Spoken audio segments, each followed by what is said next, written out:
السلام علیکم ورحمۃ اللہ وبرکاتہ۔ 10 ایسے جھوٹ جو ہر سنی کو شیعہ کے بارے میں بتائے جاتے ہیں، چاہے وہ عام سنی ہو یا خاص سنی ہو، یعنی کسی مدرسے میں پڑھنے والا ہو، دینی تعلیم یا مذہبی گھرانے سے اس کا تعلق ہو، یا عام شخص ہو اس کا تعلق نہ بھی ہو۔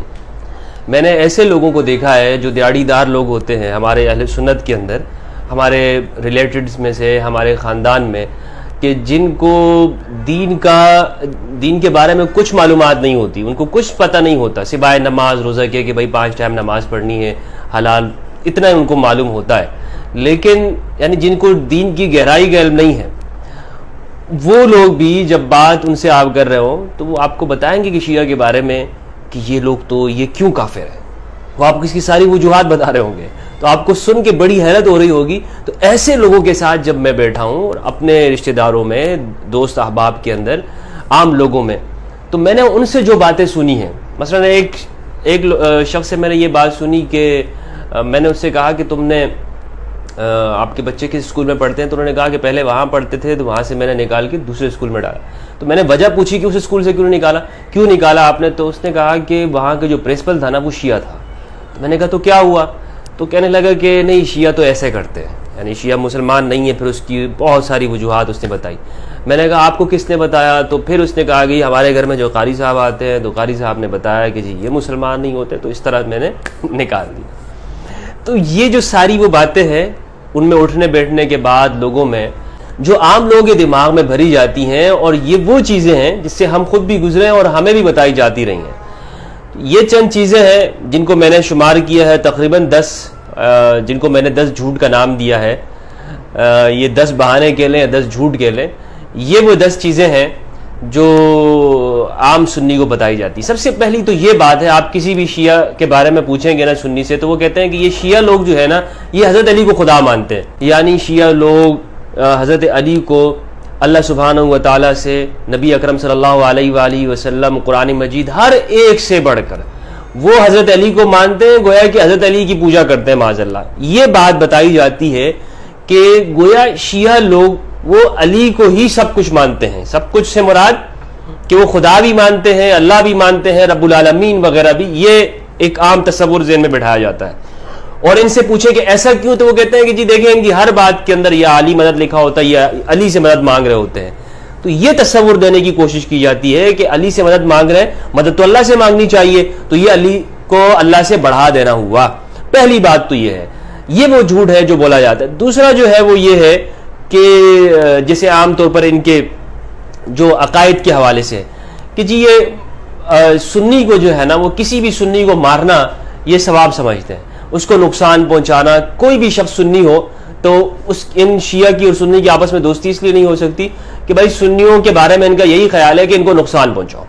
یہ بھی عام طور پہ جھوٹ بولا جاتا ہے۔ تیسرے جو کہا جاتا ہے وہ یہ ہے کہ یہ لوگ شربت میں جو ہے، یہ 10 محرم کو جو شربت وغیرہ لگاتے ہیں، اس میں سبیل وغیرہ جو بناتے ہیں، اس میں یہ اونٹ، یہ جو گھوڑے وغیرہ ہوتے ہیں، ذوالجناح کا جو گھوڑے کی جو شبیہ بنائی جاتی ہے امام حسین کی گھوڑے کی، تو اس کا پیشاب جو ہے اس کے اندر ملا دیتے ہیں اور پھر یہ لوگوں کو پلاتے ہیں تاکہ اور لوگ۔ اچھا، میں نے اس کا پوچھا بھی، میں نے جن سنی احباب نے مجھے یہ بات بتائی تھی، تو میں نے ان سے پوچھا بھی کہ آخر اگر یہ اس طرح سے کرتے ہیں تو کیوں کرتے ہیں، اس کا فائدہ کیا ہوتا ہے ان کو؟ تو کہتے ہیں جی یہ اس طرح کرتے ہیں، وہ اس گھوڑے کا جو پیے گا نا تو وہ بھی شیعہ ہو جائے گا۔ میں نے کہا یہ بڑی آسان ٹرکس ہے بھائی، یعنی صرف وہ شربت پینے سے کوئی شیعہ ہو جاتا ہے؟ تو ایک تو یہ جھوٹ یہ لوگ بولتے ہیں، پھر جب ہم نے قریب میں دیکھا تو ایسا کچھ نہیں ہے، ہم نے خود بھی پھر بنانا شروع کر دیا الحمدللہ۔ چوتھی جو بات یہ ہے وہ یہ ہے کہ یہ لوگ گھوڑے کی پوجا کرتے ہیں، اور کچھ تصویریں ایسی دکھائی جاتی ہیں کہ جس میں لوگ ذوالجناح کی تعظیم کرتے ہیں اور اس کا وہ فلسفہ ہے ان کے ہاں، لیکن یہ ایک جھوٹ کر کے یہ پیش کیا جاتا ہے کہ جی یہ لوگ گھوڑے کی پوجا کرتے ہیں۔ اسی طرح نمبر 5 یہ بات ہے کہ یہ لوگ صحابہ کو گالیاں دیتے ہیں۔ آپ یقین کیجئے، میں ان کے جلوسوں میں گیا ہوں، اور ابھی جو ریسنٹلی جو 10 محرم الحرام کو کراچی کے اندر عاشور کا جو پوری دنیا میں بلکہ پورے پاکستان کے اندر بڑا ایک جلوس ہوتا ہے، اس کو آپ کہہ لیں، اس کے اندر میں نے شرکت کی اس عزا کے اندر، اور میں نے اس میں تقریباً ہم 8 بجے سے آپ اندازہ لگا لیں کہ 2 بجے تک جو ٹائم بنتا ہے، 8 9 10 11 12 6 گھنٹے اس میں رہا، 5-6 گھنٹے وہاں پہ رہنے کے باوجود تپتی ہوئی دھوپ میں اور اس تپش اس کے اندر میں نے ان لوگوں کو صرف اور صرف علی کا ذکر کرتے ہوئے ان کو سنا، اور کچھ نہیں کر رہے تھے. کسی کو گالی دینا میں نے دیکھا ہی نہیں ان کو. اور انہیں معلوم کیسے، یعنی کچھ لوگ سمجھتے ہوں گے کہ بھئی میرے سامنے نہیں کر رہے ہوں گے، وہاں پہ انہیں کون روکنے والا ہے؟ اور 1-2 بندے تو ہوتے نہیں، ہزاروں بندے ہیں. تو یہ جو کہنا ہے کہ جی صحابہ کو گالی دیتے ہیں اور یہ گالی عبادت سمجھتے ہیں، یہ بھی ایک قسم کا جھوٹ ہے. ہاں یہ بات الگ ہے کہ کچھ لوگوں کے اوپر، حضرات کے اوپر جیسے ان سے تنقید کرنا یا نہ ماننا، وہ ایک الگ چیز ہے، وہ اختلافی مسائل ہیں، اس پہ کوئی قرآن و حدیث نہیں ہے. یعنی کوئی مطلب ایسی چیز نہیں ہے کہ ہم کہیں کہ اختلاف نہیں کیا جا سکتا یا ان کے حوالے سے تنقید نہیں کی جا سکتی. لیکن گالی دینے کا جو لفظ استعمال کیا جاتا ہے ان کے حوالے سے، یہ سراسر جھوٹ ہے جو ہمارے عام سنی لوگوں کے دماغ میں بھری جاتی ہے بات. اور یہ ساری وہ چیزیں ہیں جو نفرت کا سبب ہے. اور میں یہ بات اپنے اہل سنت کی طرف سے اس لیے کر رہا ہوں کہ جو چیزیں ہمارے ساتھ گزری وہ بات مجھے کہنے کا حق ہے.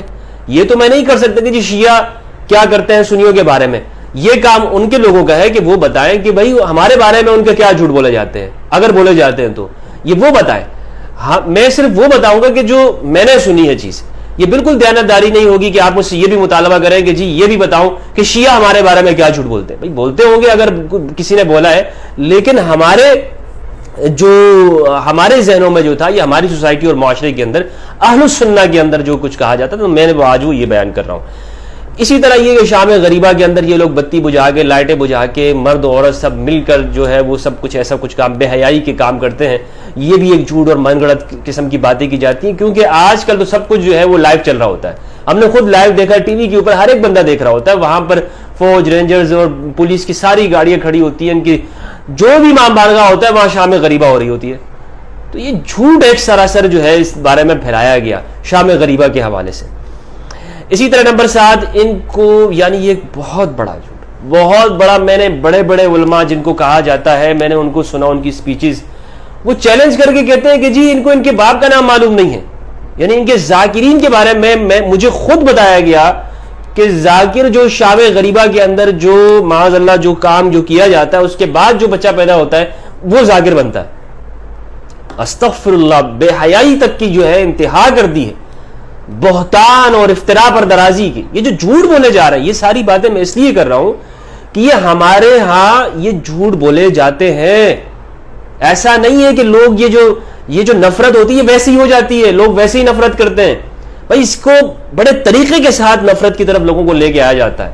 اور آج ہمیں عہد کرنا ہوگا اللہ سبحانہ و تعالیٰ سے کہ ہم کسی کی بات کو سن کر اندھا دھند اس کے اوپر عمل نہیں کریں گے کہ جی ہمیں ہمارے مولوی صاحب نے بتا دیا، قاری صاحب نے بتا دیا، مولوی صاحب نے، اور ہم اس کے اوپر اندھا دھند عمل کریں گے کہ شیعہ ایسے یہ کام کرتے ہیں. نہیں، اللہ سے ہم نے وعدہ کرنا ہے، اللہ ہم نے تجھے جواب دینا ہے، پروردگار تجھے جواب دینا ہے. کچھ لوگ یہ کہیں گے کہ جی مفتی ہمدرد تو شیعہ ہے. یار اگر مجھے شیعہ ہونا ہوتا تو آپ مجھے روک سکتے تھے، منع کر سکتے ہو. میں دیوبندی ہوا، دیوبند کے مدرسے میں پڑھا، بریلوی ہوا، آپ سے پوچھ کر ہوا. میں اگر میرے شیعہ ہونا ہوتا یا میں شیعہ ہوتا تو میں سیاہ لباس پہن کر کسی مجلس کیوں نہ پڑھ رہا ہوتا. مجلس پڑھنا ویسے کوئی شیعہ ہونے کی علامت نہیں ہے، لیکن میں جا کے چھری چاقو لے کے ماتم کیوں نہ کرتا بھائی اگر میں شیعہ ہوتا. آپ روک سکتے ہیں مجھے شیعہ ہونے سے؟ اب میں آپ سے صحیح بات بتا رہا ہوں، خدا کی قسم جس دن میرا دل مطمئن ہوا میں اعلان کروں گا کہ میں شیعہ ہوں. اور شیعہ شیعہ علی کے معنی میں نہیں، جو مروج شیعہ ہے، فقہ جعفریہ جس کو کہتے ہیں، میں اعلان کر دوں گا. کیا میں آپ سے خوف کھاتا ہوں؟ اتنی باتیں کرتے ہوئے آپ سے نہیں ڈرا، میں تکفیریوں سے نہیں خوف کھایا میں نے، لیکن میں کیا اس بات سے خوف کھا جاؤں گا کہ دنیا کیا کہے گی کہ جی میں شیعہ ہوں کہ نہیں ہوں. جس دن میں نے اعلان کرنا ہوا نا، میں کہہ دوں گا کہ میں شیعہ ہوں. لیکن جب میں ہوں نہیں تو مجھے آپ کی باتوں کا فرق نہیں، اور نوٹس بھی نہیں لیتا ہوں میں آپ کی باتوں کا. تو یہ مطلب یہ جو ساری جو باتیں کی جاتی ہیں یہ سراسر جھوٹ ہے، یہ سراسر جھوٹ ہے. اسی طرح کہتے ہیں کہ جی یہ لوگ تقیہ کرتے ہیں. اب تقیہ جو ہے ایک اصطلاح ہے، یعنی تقیہ کرنا، ہمارے پاس ہم سنی بھی تقیہ کر رہے ہوتے ہیں، ایسا نہیں کہ ہم تقیہ نہیں کرتے، بہت سارے معاملات کے اندر ہم تقیہ کر رہے ہوتے ہیں. تقیہ ایک شرعی اصطلاح ہے، قرآن مجید کے اندر ہے، اس جگہ جگہ پر حکم ہے. یعنی حضرت عمار بن یاسر رضی اللہ تعالیٰ عنہ کو آپ صلی اللہ علیہ وآلہ وسلم نے اجازت دے دی. تفصیلی موضوع ہے انشاءاللہ، اس پہ میں نے الگ سے بھی ریکارڈ کیا ہوا ہے، بالکل تفصیلی تقیہ آپ لکھیں گے اور یوٹیوب کے اوپر میرا بیان اس کے اوپر ریکارڈ موجود ہے. لیکن یہ بات کرنا کہ جی ہر بات کے اندر تقیہ کرتے ہیں، یہ بات غلط ہے، درست، یہ جھوٹ بولا جاتا ہے. اسی طرح یہ کہ نمبر 9 جو جھوٹ ہے وہ یہ ہے، یہ لوگ ماتم اس لیے کرتے ہیں کہ انہوں نے امام حسین کو شہید کیا. یعنی آپ کسی بھی سنی سے پوچھیں کہ جی یہ لوگ شیعہ لوگ اپنے آپ ماتم کیوں کر رہے ہوتے ہیں، غم کیوں منا رہے ہوتے ہیں. ایک تو یہ ہے جو زنجیر زنی کرنا، اور ایک یہ ہے جو مثلا غم کرنا یا سینہ کوبی کرنا، ماتم کرنا، آنسو بہانا. تو یہ کہیں گے کہ جی یہ لوگ اس لیے رو رہے ہیں کیونکہ انہوں نے امام حسین کو بلا کے شہید کیا تھا. وہ یزید و امویوں نے جو کام کیے، جو حرکتیں کی، ان کے باپ داداؤں نے، یہ جھوٹ بولنے والوں کے، ناسبیوں کے باپ داداؤں نے جو حرکتیں کی وہ ڈال دیا شعار علی علیہ السلام کے اوپر. یہ بھی ایک قسم کا جھوٹ ہے کہ جی یہ لوگ اس لیے کرتے ہیں کہ انہوں نے شہید کیا تھا. اسی طرح ایک جھوٹ جو میں نے سنا ہے وہ یہ ہے کہ ان کا جو کعبہ ہے وہ عراق کے اندر ہے. اب کعبہ جو ہے، یعنی کعبہ سے مراد، یہ تعظیم کا لفظ نہیں، کعبہ سے مراد بیت اللہ مراد لیتے ہیں. یعنی ہم یہ کہتے ہیں نا کہ جس طرح یعنی یوں مشہور کر دیا ہے کہ سنی حج بیت اللہ جا کے کرتے ہیں، مسجد حرام میں، ٹھیک ہے، مکہ کے اندر، سعودی عرب کہہ دے وہاں جا کے کرتے ہیں، اور یہ شیعہ لوگ عراق جا کے حج کرتے ہیں. شیعہ لوگ عراق جا کے حج کرتے ہیں. دیکھیں ثواب کا جو بیان ہے، جو اربعین وغیرہ کی زیارات ہے یا عاشور کے دن جاتے ہیں، ثواب کا میں انکار نہیں کر رہا ہوں کہ وہ ان کے ہاں اس کا تصور موجود نہیں ہے کہ وہ اس کا ثواب ہے یا نہیں ہے. یعنی جو حج جو شرعی فریضہ ہے، جو قرآن مجید کے اندر جو بیان ہے، ٹھیک ہے، وَلِلَّهِ عَلَى النَّاسِ حِجُّ الْبَيْتِ مَنِ اسْتَطَاعَ إِلَيْهِ سَبِيلًا، یہ والا جو حج ہے، یہ اس بارے میں کہا جاتا ہے کہ شیعہ لوگ یہ بھی کربلا میں کرتے ہیں. یہ بات درست نہیں ہے، یہ بات درست نہیں ہے. یہ والا حج یعنی جو شرعی فریضہ ہے، جو ہر صاحب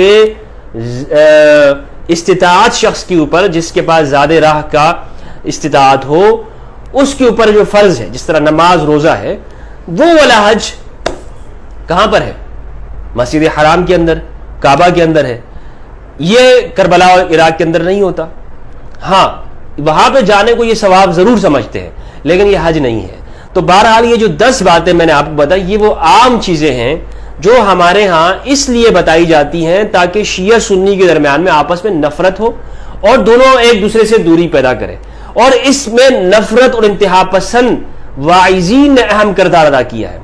جعلی پیروں نے، 2 نمبر وائزوں نے، اور درس نظامی فیل خطیبوں نے یہ کام کیا. جو ہمارے ہاں سب سے بڑا خطیب کون ہوتا ہے سنیوں میں؟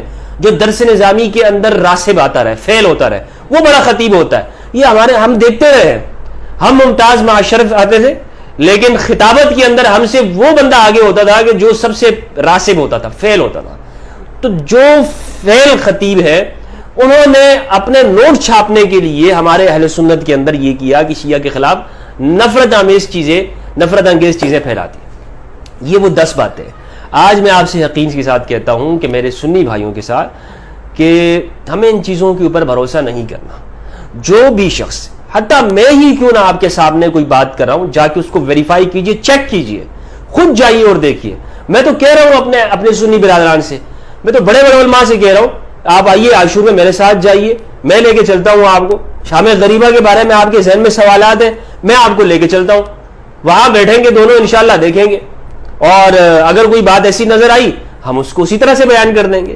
لیکن اللہ کے لیے گواہی دینی ہے نا، مذہب اور فرقے کے لیے تو گواہی نہیں دیں گے ہم کہ جی جو میرا فرقہ ہے، فرقے والا کیا ناراض ہو. ہمت ہے کسی مولوی کے اندر، دیوبندی یا بریلوی کے اندر وہ آئے اور وہ چلا جائے شام غریبہ میں کہ جی ہمیں تو بتایا جاتا ہے کہ یہ لوگ شام غریبہ میں اس طرح کا کام، بے حیائی کا کام کرتے ہیں، لیکن میں خود اپنی آنکھوں سے جا کے دیکھ لوں آیا اس طرح ہے بھی یا نہیں. ہمت ہے کسی میں کرے اس طرح کے؟ ہمت کر کے وہ آئے. اور خدا کے لیے گواہی دینا بہت مشکل ہے. جھوٹ بولنا تو آسان ہوتا ہے، لیکن خدا کے لیے، اللہ اور اس کے رسول کے لیے گواہی دینا کہ انسان اپنی آنکھوں سے جو چیز دیکھے اس کو بیان کرے. میری گزارش ہے کہ ہم صحیح بات بیان کریں، درست بات بیان کریں، ورنہ رسالت مآب صلی اللہ علیہ وآلہ وسلم کا فرمان ہے، کفا بالمرء کذبا ان یحدث بکل ما سمع. رسول اللہ صلی اللہ علیہ وآلہ وسلم نے ارشاد فرمایا، آدمی کے جھوٹا ہونے کے لیے اتنی بات کافی ہے کہ وہ ہر سنی سنائی بات کو آگے پہنچا دے. والسلام علیکم ورحمۃ اللہ وبرکاتہ.